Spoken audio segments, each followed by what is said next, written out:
बिस्मिल्लाहिर्रहमानिर्रहीम अस्सलाम वालेकुम व्यूअर्स। हमारी प्रीवियस वीडियो में काफ़ी ज़्यादा कंप्लेंट्स आ रही थी कि उसमें साउंड क्वालिटी के काफ़ी इश्यूज हैं, साउंड क्लियर नहीं है। तो मैं इसकी दोबारा से रिकॉर्डिंग करके आपके लिए दोबारा से वीडियो अपलोड कर रहा हूँ ताकि आप लोगों को अंडरस्टैंडिंग में आसानी हो। तो व्यूअर्स, आज के दिन में इंडेक्स में काफ़ी पैनिक सेलिंग नज़र आई।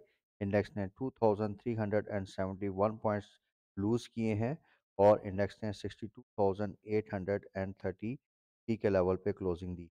कल के दिन आपको सेंसिटाइज किया था कि इन केस अगर इंडेक्स ने 64,100 का लेवल तोड़ा तो इंडेक्स में मज़ीद गिरावट आ सकती है। तो अकॉर्डिंगली हमने देखा कि जैसे ही ये लेवल्स ब्रेक हुए तो इंडेक्स में काफ़ी पैनिक सेलिंग आज के दिन में हमने देखी। लेकिन आज की ख़ास बात व्यूअर्स ये रही कि हमने तकरीबन 2:30 की रेंज में अपने क्लाइंट्स को एक अलर्ट भेजा और उनको बताया कि 62,500 से लेके 61,400 तक की मार्केट की सपोर्ट नज़र आ रही है और ये स्ट्रॉन्ग सपोर्ट है। और यहाँ से मार्केट में एक अपसाइड हम देख रहे हैं, एक पुल बैक आ सकता है। और हमने अपने क्लाइंट्स को एडवाइस किया कि ये पुल बैक एनर्जी सेक्टर यानी ओजीडीसी, पीपीएल, पीएसओ, हबको इस तरह के शेयर्स में आ सकता है। इसके अलावा यूनिटी और यूनिटी के अलावा हमने पीटीसी के जो शेयर्स हैं उसमें भी बाइंग रिकमेंडेशन दी है। और अकॉर्डिंगली हमने देखा कि 62,080 के लेवल के बाद मार्केट ने एक पुल बैक आया और मार्केट ने वहाँ से 63,000 तकरीबन 50 या 63,100 का आप लेवल समझ लीजिए, वहाँ तक एक पुल बैक किया। तो उसमें तकरीबन 700 से 800 पॉइंट का मार्केट ने एक शॉर्ट पुल बैक दिया। तो एक छोटी सी बार्गेन हंटिंग की अपॉर्चुनिटी थी और उसमें हमने देखा कि क्लाइंट्स को माइनर गेन्स हुए हैं। और टुमारोज सेशन व्यूअर्स, थोड़ा सा मार्केट के लिए जो क्रिटिकल सेशन बन रहा है वो मार्केट की सपोर्ट है जो कि अभी आपके साथ डिस्कस की। और 62,500 से आप समझ लीजिए 1000 का जो लेवल है 400 का, वो एक क्रिटिकल सपोर्ट एरिया है और यहाँ से मार्केट में हम एक पुल बैक देख सकते हैं। अभी कैबिनेट कमेटी की जो इकोनॉमिक कमेटी होती है उसका एक एजेंडा भी इशू हुआ है, उसमें पावर सेक्टर को कुछ फंड्स रिलीज़ होने की बात हो रही है। तो ऑब्वियसली ये इससे पावर सेक्टर में काफ़ी अच्छा हम प्राइस एक्शन देख सकते हैं। तो फॉर टुमारोज सेशन व्यूअर्स, आपने एनर्जी सेक्टर यानी ओजीडीसी, पीपीएल, पीएसओ इन शेयर्स पे फोकस रखना है। एसएनजीपी का शेयर भी काबिले ज़िक्र है इसमें क्योंकि गैस प्राइस इंक्रीज़ की खबर है। तो आप इसमें भी अपना जो पोर्टफोलियो है या पोजीशन है वो शॉर्ट टर्म के लिए बिल्ड कर सकते हैं। इसीलिए तरीके से सीमेंट सेक्टर में डीजी खान सीमेंट, अटक सीमेंट और यूनिटी और पीटीसीएल के शेयर्स हैं जिनमें अच्छा प्राइस एक्शन आ सकता है। अगर हम पोर्टफोलियो इन्वेस्टमेंट की बात करें व्यूअर, तो आज हमें इंडिविजुअल्स और म्यूचुअल फंड्स की तरफ से काफ़ी पैनिक सेलिंग नज़र आई है। इंडिविजुअल्स ने 6 मिलियन यूएस डॉलर्स की सेलिंग की। इसी तरीके से म्यूचुअल फंड्स ने भी एक बड़ी सेलिंग की है और 4 मिलियन यूएस डॉलर्स। लेकिन व्यूअर्स, मार्केट के लिए एक अच्छी खबर ये है कि आज फॉरेन कॉर्पोरेट्स ने अच्छी बाइंग की और फॉरेनर्स की तरफ से जो टोटल मार्केट में पॉजिटिव कंट्रीब्यूशन आई, जो इन्फ्लो आया, वो 4.79 मिलियन यूएस डॉलर का था। तो इसमें काफ़ी अच्छा जो है हमें एक कंट्रीब्यूशन मिला जिसकी वजह से ऑब्वियसली मार्केट को सपोर्ट भी मिली है।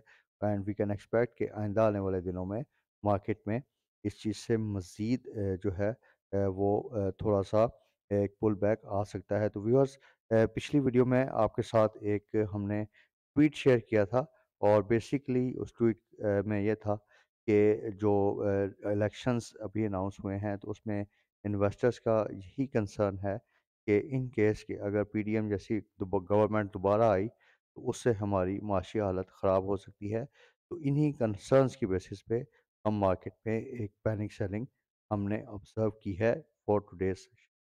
तो व्यूअर्स, आज के दिन हमने जिस तरह के अपने वीडियो टाइटल में भी दिया, कुछ ऑयल एक्सप्लोरेशन सेक्टर का एक ओवरव्यू आपके साथ शेयर करते हैं।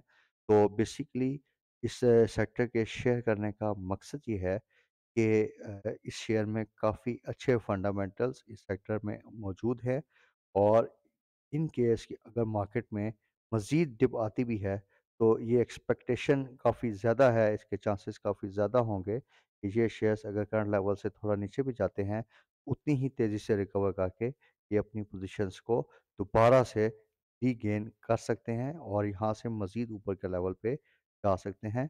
तो शॉर्ट टर्म ट्रेडिंग के लिए काफ़ी अच्छे और सेफ शेयर्स हैं। तो सबसे पहले ऑयल सेक्टर में, ऑयल एक्सप्लोरेशन सेक्टर में 2-3 डेवलपमेंट्स हैं। एक तो गैस प्राइसेस की 2 एडजस्टमेंट्स हुई हैं, और थोड़ा-सा थेफ्ट पे क्रैक डाउन भी हुआ है, इल्लीगल कनेक्शंस पे क्रैक डाउन हुआ है, जिसकी वजह से सर्कुलर डेट का जो लेवल है व्यूअर्स, वो एक जगह पे अब रुक गया है, और इससे ऑब्वियसली जो ऑयल एक्सप्लोरेशन कंपनीज हैं उनके कैश फ्लोज फ्री होंगे, उनके पास ज़्यादा कैश आएगा, जिससे इनकी प्रॉफिटेबिलिटी भी बेहतर होगी और उसके साथ साथ इनमें डिविडेंड पे आउट्स भी आ सकती हैं। इसके अलावा आईएमएफ का बहुत ज़्यादा फोकस है एनर्जी सेक्टर रिफॉर्म्स पे। जो करंट स्टैंड बाय एग्रीमेंट है या अरेंजमेंट है, इसमें भी उनका बड़ा फोकस रहा है इस पे, और जो आइंदा आने वाला एग्रीमेंट होगा उसमें भी यही एक्सपेक्टेशन है कि ऑयल सेक्टर पे काफ़ी ज़्यादा फोकस किया जाएगा और सर्कुलर डेट के इशू को रिजॉल्व करने के लिए बहुत ज़्यादा डिमांड की जाएगी, प्रेशर डालेगा गवर्नमेंट पे, जिससे इस सेक्टर को काफ़ी ज़्यादा फ़ायदा हो सकता है। इसके अलावा व्यूअर्स एक और सेक्टर में जो हमें डेवलपमेंट नज़र आ रही है कि पहले हम यही ऑब्ज़र्व कर रहे थे कि ओगरा जो है वो प्राइसेस नोटिफाई कर देता है, लेकिन गवर्नमेंट उन प्राइस इंक्रीज़ को इम्प्लीमेंट नहीं करती। अब एक ऑर्डिनेंस की बात हो रही है कि जिसमें ओगरा की प्राइसेस जो होंगी, वो ओगरा को अथॉरिटी मिलेगी कि वो इन प्राइसेस को डायरेक्टली इम्प्लीमेंट भी कर सकता है। काफ़ी अच्छी डेवलपमेंट होने जा रही है फॉर दिस सेक्टर। इसके अलावा व्यूअर्स थोड़ा-सा इन्वेस्टर्स का कंसर्न इसमें ये है कि ऑयल प्राइसेस जो हैं वो इंटरनेशनल मार्केट्स में गिर रही हैं, तो इससे इन शेयर्स पे थोड़ा-सा नेगेटिव इफ़ेक्ट की बात हो रही है। लेकिन आपने एक चीज़ ज़हन में रखनी है कि ये इनका जो रेवेन्यू है वो डॉलर बेस्ड इंडेक्स्ड है, तो थोड़ा-सा अगर प्राइसेस गिरेंगी भी, तो इस डॉलर इंडेक्स बेस्ड रेवेन्यू की वजह से इनका जो रेवेन्यू है वो ज़्यादा इफ़ेक्ट नहीं होगा। तो अब viewers oil and gas exploration में डिफरेंट कंपनीज़ हैं, ओजीडीसी में प्राइवेटाइज़ेशन और सर्कुलर डेट की एक्सप्लोरेशन रुकने से काफ़ी बेनिफिट है। लेकिन आज के दिन जो हम पर्टिकुलर फ़ोकस करेंगे, वो पाकिस्तान पेट्रोलियम लिमिटेड का शेयर है। तो पाकिस्तान पेट्रोलियम लिमिटेड की अगर आप देखें तो इसमें जो मेन डेवलपमेंट हो रही है, इसके आउटस्टैंडिंग रिसीवेबल जो थे वो ₹160 पर शेयर के लेवल पे आ चुके थे। तो अब गैस प्राइसेस बढ़ने की वजह से व्यूअर्स इसमें काफ़ी हद तक इसकी सर्कुलर डेट की एक्यूमुलेशन जो है वो रुक चुकी है, और अगर सर्कुलर डेट की सेटलमेंट होती है तो इससे इस शेयर को काफ़ी ज़्यादा बेनिफिट होने जा रहा है।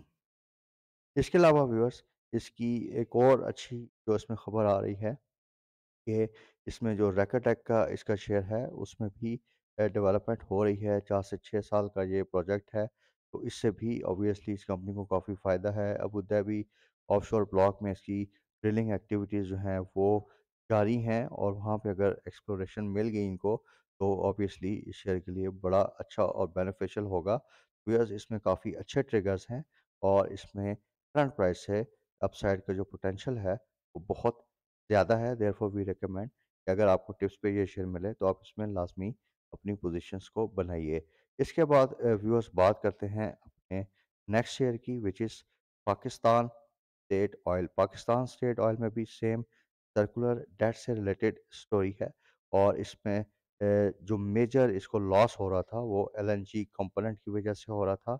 अब गैस प्राइसेस बढ़ी हैं, और इन गैस प्राइसेस बढ़ने की वजह से इसका जो सर्कुलर डेट की एक्यूमुलेशन है, ये 100 में काफ़ी हद तक रुक गई है। इसमें भी यही इशू था कि सुई कंपनी से बहुत ज़्यादा इसके रिसीवेबल्स थे, जिसकी वजह से इसका कैश स्टक अप हो जाता था।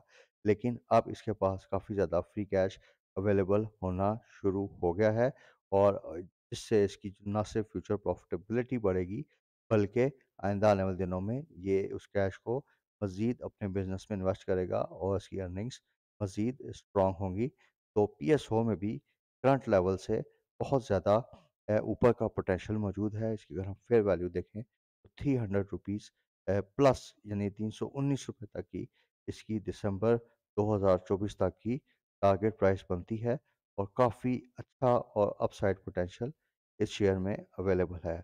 इसके अलावा व्यूअर्स हमने सुई नॉर्थ भी आपके साथ रिकमेंडेशन दी है। गैस की प्राइसेस दोबारा से जनवरी में बढ़ने की बात हो रही है, तो ऑब्वियसली गैस प्राइसेस बढ़ने से सुई नॉर्थ को भी काफ़ी बेनिफिट होगा। इसके साथ-साथ पीटीसीएल, इसमें प्राइवेटाइजेशन का जो या चेंज ऑफ स्पॉन्सर्स का इसमें आ रहा है कि जो टेलीनॉर की इस यूफ़ोन के साथ डील हो रही है, तो ऑब्वियसली पीटीसीएल को इससे काफ़ी बेनिफिट होगा।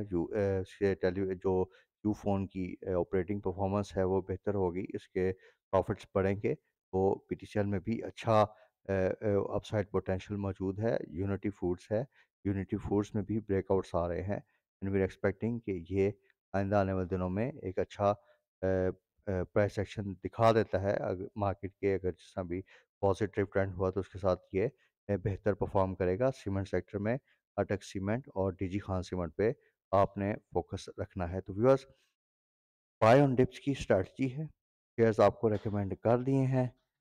ऑब्वियसली मार्केट में थोड़ा सा नेगेटिव सेंटिमेंट है regarding the elections and transition of powers. इस चीज़ के बारे में आपको पहले से सेंसिटाइज किया था, लेकिन क्योंकि 3000 पॉइंट्स मार्केट गिर चुकी है, अभी मार्केट में या इकोनॉमिक में ऐसा कोई नहीं है नेगेटिव न्यूज़ की जिस वजह से हम कहें कि बहुत बड़ी मार्केट में डिक्लाइन मजीद आ सकती है। तो therefore hopefully in levels पे मार्केट थोड़ा-सा अपने आप को रिबाउंड कर सकती हैं।